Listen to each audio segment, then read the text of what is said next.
When you think about the aesthetics of a traditional wedding, Yeah. you expect a certain softness, floral arrangement, soft lighting, maybe a general atmosphere of tranquility. But today, our deep dive is taking you into an ancient primary source that just completely shatters those Oh, expectations. yeah, it really does. Right. We are looking at Psalm 45 from the English Standard Version of the Bible. And our mission today is to unpack how this text, which is explicitly labeled as a love song, instantly morphs into this sweeping, blood-soaked epic of battlefield victory and geopolitical domination. And, that jarring nature is exactly what makes the text so vital to study. Because you have a document that is fundamentally about securing a dynasty, Yeah. but it is wrapped up in the language of intimate devotion. It is wild. I mean, even the footnotes highlight that contrast. Like, they define maskil as a musical or liturgical term. And note the song is set to a delicate tune called Lilies. Lily's right. Yeah. So, okay, explain this logic to me. Why does a beautiful love song set to a tune about lilies immediately instruct the groom to strap a sword to his thigh? Well, it is, because in the ancient Near East, a king's physical splendor and his capacity for violence were just intrinsically linked. I mean, the narrator acts as a ready scribe and praises the king as the most handsome of the sons of men. Right, with grace poured upon his lips. Exactly. Hmm? But that grace is not passive at all. It is the very thing that mandates his moral crusade.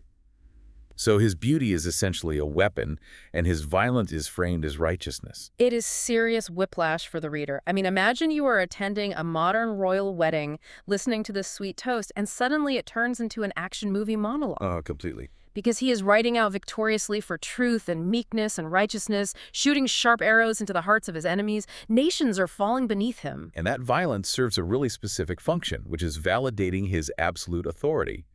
And the text takes a massive theological leap to do this. Oh, right, the throne verse. Yes, it proclaims to the earthly king, "Your throne, O God, is forever and ever." Wait, really? They just flat out call the human king God. They do. And calling a human king God in this context isn't just, poetic flattery. It is a terrifyingly effective piece of political propaganda. Because it merges the military conquest with divine mandate. Exactly. It merges that harsh reality of conquest with this untouchable mandate. I mean, who can argue with a king anointed with the oil of gladness by the divine itself? Nobody, obviously. But all this battlefield glory is really just a precursor to the main event, right? Which is securing the actual dynasty. Yeah, the marriage itself. Right. You see this sudden pivot from the blood of the enemies to the heavy perfumes at the palace.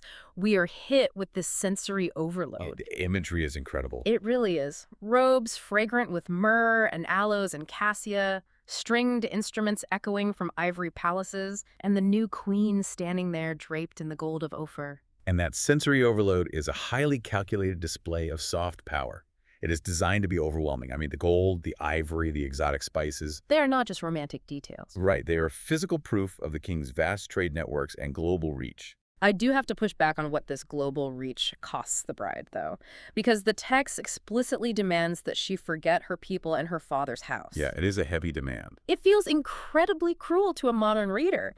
You are demanding a young woman completely obliterate her entire past identity just so the king will, quote, desire her beauty. It is entirely ruthless. But, we really have to step outside our modern expectations of romance here. Because it is about survival. Exactly. This was a strategic assimilation. By completely severing ties with her foreign homeland, she eliminates any divided loyalties that could threaten the kingdom from within. He So said. her sacrifice cements a new geopolitical reality. And the text is actually very clear about her compensation, which is immense, unassailable power. Right, because it says her sons become princes in all the earth. Oh. And she gets the immediate backing of foreign powers, too. Yes. Specifically, the text notes the people of Tyre will seek her favor with gifts. And Tyre was a big deal, right? Oh, absolutely. Tyre wasn't just a wealthy neighbor. They were the absolute mercantile superpower of the ancient Mediterranean. Wow. So having the richest lords of Tyre begging for the new queen's favor isn't just about getting nice wedding presents. It is the ancient equivalent of securing total global economic dominance. So what we actually have here is a brilliant, multifaceted piece of statecraft that is entirely disguised as wedding poetry. Yeah, that is a great way to put it. It intertwines military might, sensory luxury, and dynastic legacy into just one incredibly complex knot. Because the author perfectly understood that the most effective way to solidify an empire is not just through warfare, but by mythologizing the royal bloodline itself. Thank you for taking this quick but thorough journey with us today to explore this incredible primary It source. was a pleasure. Before you go, I want to leave you with a final thought to ponder. If this text promises the king's name will be remembered in all generations through this strategic marriage, how much of our own modern understanding of romance and weddings is still secretly shaped by ancient concepts of power, wealth, and alliances? Keep that in mind the next time you hear a love song.